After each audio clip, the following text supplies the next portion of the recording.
113 ആണ് ഇവരുടെ cut off വരുന്നത്. അതേപോലെ 113-നും 114-നും ഇടയിൽ 82,000 സ്റ്റുഡൻസ് മാത്രമാണ്. ഇത്ര പേര് നീറ്റ് എക്സാം എഴുതിയെങ്കിൽ പോലും ഇത്രയും പേരും നീറ്റ് ക്വാളിഫൈഡ് ആയിട്ടില്ല എന്നുള്ളതാണ് കാര്യം. അതായത് ഈ ഒരു സ്കോറിനുള്ളിൽ വരുന്ന വെറും 73 സ്റ്റുഡൻസ് ആണുള്ളത്. ഈ ഒരു ഓൾ ഇന്ത്യ റാങ്കിന്റെ ബേസിലായിരിക്കും ഡൽഹി എയിംസ് പോലെയുള്ള സ്ഥാപനങ്ങളിൽ ഇവർക്ക് പ്രവേശനം ലഭിക്കുക. നീറ്റ് 2025 ഫൈനൽ റാങ്ക് ലിസ്റ്റ് അങ്ങനെ വന്നു കഴിഞ്ഞു. നമ്മൾ ചെക്ക് ചെയ്യാം. ഓൾ ഇന്ത്യ റാങ്ക് ലിസ്റ്റ് ആണ് ഇപ്പൊ പബ്ലിഷ് ചെയ്തിരിക്കുന്നത്. ഈ ഒരു റാങ്കിന്റെ ബേസിലായിരിക്കും നിങ്ങൾക്ക് ഡൽഹി എയിംസ് പോലെയുള്ള സ്ഥാപനങ്ങളിൽ കിട്ടുക. ഇപ്പൊ കേരളത്തിലെ ഗവൺമെന്റ് മെഡിക്കൽ കോളേജ് ആണെങ്കിലും 15% സീറ്റുകൾ, ഈ ഒരു ഓൾ ഇന്ത്യ കോട്ടയുടെ സീറ്റുകൾ ഈ ഒരു റാങ്കിന്റെ ബേസിൽ തന്നെയാണ് ഫിൽ ചെയ്യുക. അപ്പൊ ഓരോ കാറ്റഗറി വൈസുള്ള കട്ട് ഓഫും കാര്യങ്ങളും നമ്മൾ ആ റാങ്ക് ലിസ്റ്റ് ഒന്ന് പാസ് ചെയ്യല്ലേ. അപ്പൊ എത്ര പേരാണ് ഇത്തവണ? 22,318 പേരാണ് എക്സാം അപ്പിയർ ചെയ്തത്. പക്ഷെ അപ്പിയർ ചെയ്തതിൽ 12,36,531 കുട്ടികൾ മാത്രമാണ് ക്വാളിഫൈ ചെയ്തത്. അതായത് ഇത്രയും കുട്ടികൾ നീറ്റ് എക്സാം ക്വാളിഫൈ ചെയ്തിട്ടില്ല. ഏകദേശം 10 ലക്ഷം കുട്ടികൾ ക്വാളിഫൈ ചെയ്തിട്ടില്ല എന്ന് ഓർമ്മിക്കുക. കമ്പാരിറ്റീവ്ലി ടഫ് ആയിരുന്നു എക്സാം. അതുകൊണ്ട് തന്നെയാണ് എന്ത് ചെയ്യുക, ക്വാളിഫൈ ചെയ്ത കുട്ടികളുടെ എണ്ണത്തിൽ ടോപ്പ് സ്കോർ അനലൈസ് ചെയ്താൽ തന്നെ മനസ്സിലാകും. 686 ആണ്, 686 ആണ്. കഴിഞ്ഞ വർഷം 17 കുട്ടികൾക്ക് 720 ഔട്ട് ഓഫ് 720 ആയിരുന്നു ഫസ്റ്റ് റാങ്ക്. ഫുൾ മാർക്ക് വാങ്ങിയ 17 കുട്ടികൾ കഴിഞ്ഞ വർഷം ഉണ്ടായിരുന്നു അല്ലേ? ഫസ്റ്റ് നീറ്റിന്റെ ഫസ്റ്റ് റാങ്ക് പബ്ലിഷ് ചെയ്യുമ്പോൾ 67 കുട്ടികൾ ഉണ്ടായിരുന്നു. പക്ഷേ 720 ഫസ്റ്റ് റാങ്ക് കിട്ടിയെടുത്തു എന്നാണ് ഇത്തവണ ഫസ്റ്റ് റാങ്ക് 686-ലേക്ക്. സോ ഒരിക്കലും നിങ്ങളുടെ സ്കോർ വെച്ചൊന്നും കമ്പയർ ചെയ്യേണ്ട ആവശ്യമില്ല. ഓക്കെ, അപ്പൊ ജനറൽ കാറ്റഗറിയുടെ അൺറിസർവ്ഡ് ആണ് ഫസ്റ്റ് നോക്കുന്നത്. അതിൽ വരുന്ന EWS ഇക്കണോമിക്കലി വീക്കർ സെഷന്റെയും കട്ട് ഓഫ് 144 ആണ് വരുന്നത്. 144 ആണ് കട്ട് ഓഫ് വരുന്നത്. EWS OBC കട്ട് ഓഫ് വരുന്നത് 144 ആണ്. 144-നും 686 ആണ് മാക്സിമം സ്കോർ. അതിനിടയിൽ വരുന്ന കുട്ടികളുടെ എണ്ണം 11,11,051 ആണ്. യെസ്, അല്ല 11,01,151 ആണ്.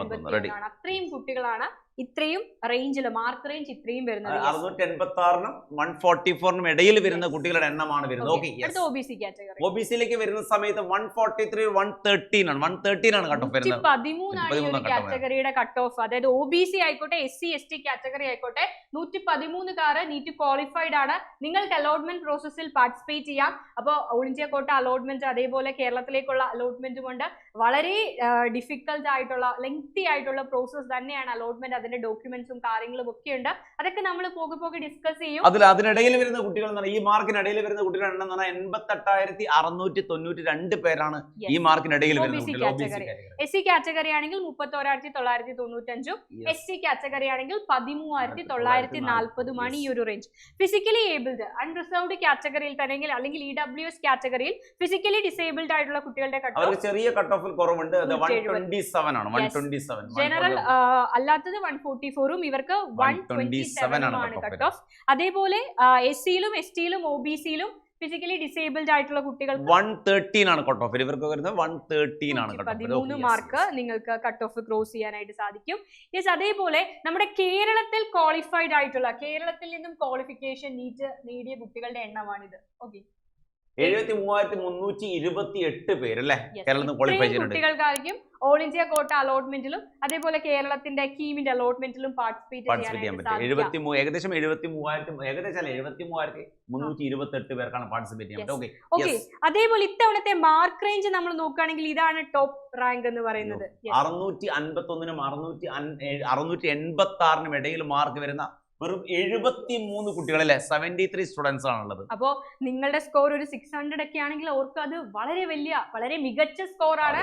കഴിഞ്ഞ തവണ ടോപ്പ് 720 ആണ്, നമ്മൾ ഓൾറെഡി പറഞ്ഞു. ഇത്തവണ ടോപ്പ് 686 ആണ്. വെറും 73 പേര് മാത്രമാണ് ഈ ഒരു മാർക്ക് റേഞ്ചിലുള്ളത്. 650-നും 686-നും ഇടയിൽ 73 കുട്ടികൾ മാത്രമാണുള്ളത്. 601-നും 650-നും ഇടയിലുള്ള 1259 പേരേ ഉള്ളൂ.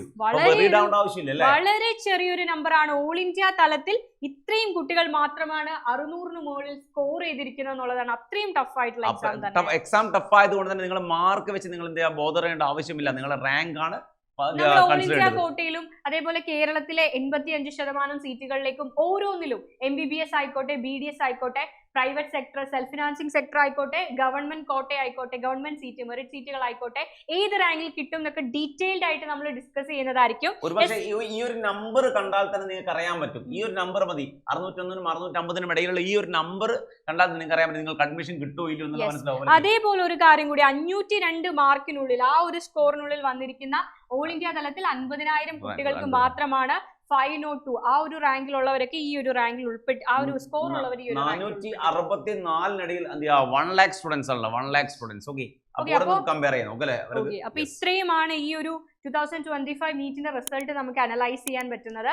ബാക്കിയുള്ള കാര്യങ്ങൾ നമ്മൾ ജസ്റ്റ് ഒന്ന് അനലൈസ് ചെയ്തിട്ടുള്ളൂ. ഇനി ഓരോന്നായിട്ട് കീറി മുറിച്ചുകൊണ്ട് നിങ്ങളുടെ അടുത്തേക്ക് എത്തും അല്ലേ? അപ്പോ കീപ് വാച്ചിങ്. Okay, by.